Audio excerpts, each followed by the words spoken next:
This podcast is brought to you by our friends at Minimal Case. Minimal is so excited about the Pixel 4, they're giving you 25% off your order for the brand new Pixel 4 case that you're going to pick up. The Pixel 4 is beautiful, and you want a case that is so thin and light, it'll keep that phone as beautiful as the day you bought it. And to make that even sweeter, here's 25% off your order. Just use promo code DIGITPIXEL4 at checkout, because this is a Digit Daily, and you're celebrating the Pixel 4. But you can use this code for any case for any phone. Once again, go to mnmlcase.com and use promo code DGITPixel and the number 4 to get 25% off your order, and we thank them for sponsoring this podcast.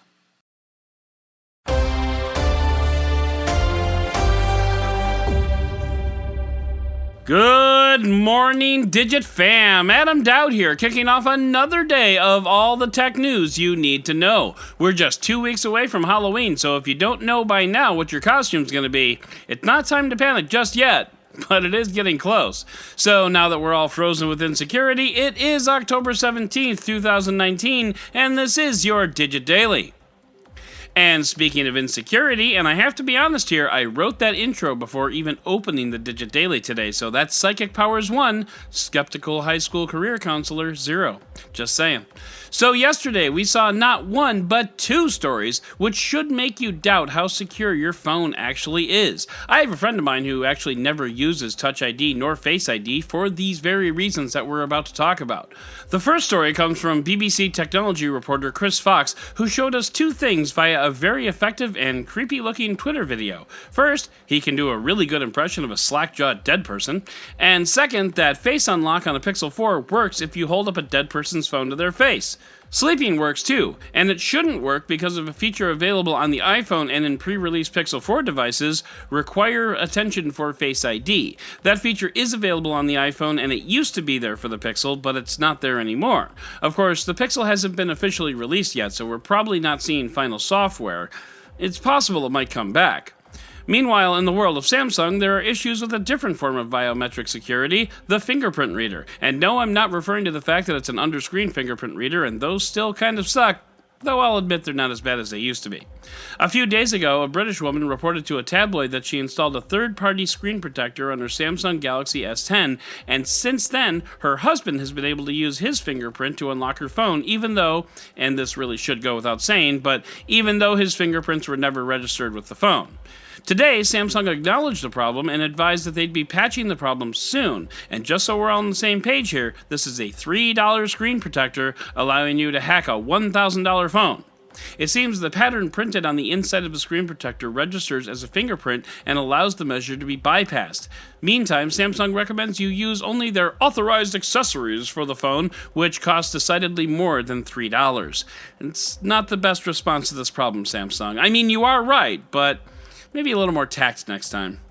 Overall, the lesson here is, if you want easy, use biometric. If you want secure, use one of the 3 Ps, pattern, password, or PIN, even though patterns and PINs aren't even all that secure, because for about a year or so, my wife and I had to keep changing our PIN because my daughter kept figuring it out. It wasn't until we switched to the password Punch and Judy, all lowercase and no spaces, that we finally thwarted her.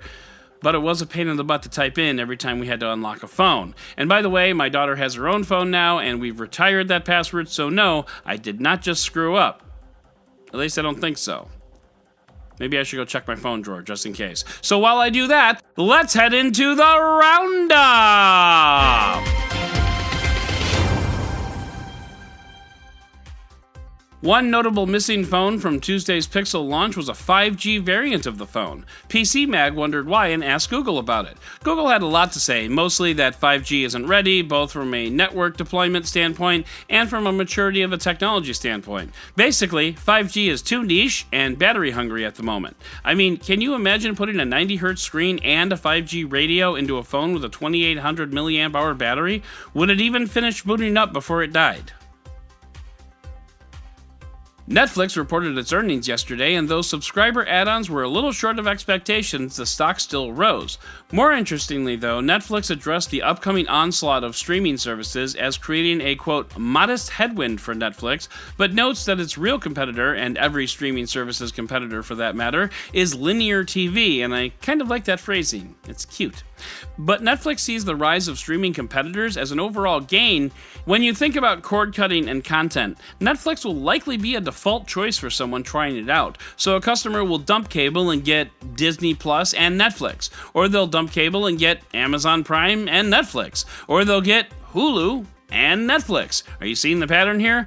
There's a certain logic to it, and speaking of Netflix, I've been watching The Good Place on Netflix, and it is one of the funniest things I've seen on TV in a long time, and Kristen Bell is adorable. Check it out if you have Netflix, that is. Mark Zuckerberg is taking to the internet today at noon Adams Standard Time, which is Central Standard Time, by the way, to give a speech encompassing his views of individual expression. Business Insider reports that, this is a direct quote, Zuckerberg said the speech will focus on why it's important for people to have a voice and the biggest threats to freedom of speech on the internet and around the world. And it's okay, Business Insider, I've already solved that problem. The biggest threat to freedom of speech on the internet is that freedom of speech has nothing to do with the damn internet. It's soapbox time! Freedom of speech is the right of any American citizen to say or print whatever views that they may have without fear of government reprisal. However, that does not guarantee the right to post anything they want on the internet. Twitter can decide tomorrow that it won't allow tweets about goats, and there's not a damn thing anybody could do about it. Because Twitter is a company, and companies can restrict whatever speech they want. It's not good for business, but it's not illegal either. Your company can fire you for saying that your boss looks like Homer Simpson on a 7-day bender. Your friend can punch you in the face for saying the White Sox suck, even though you are absolutely correct.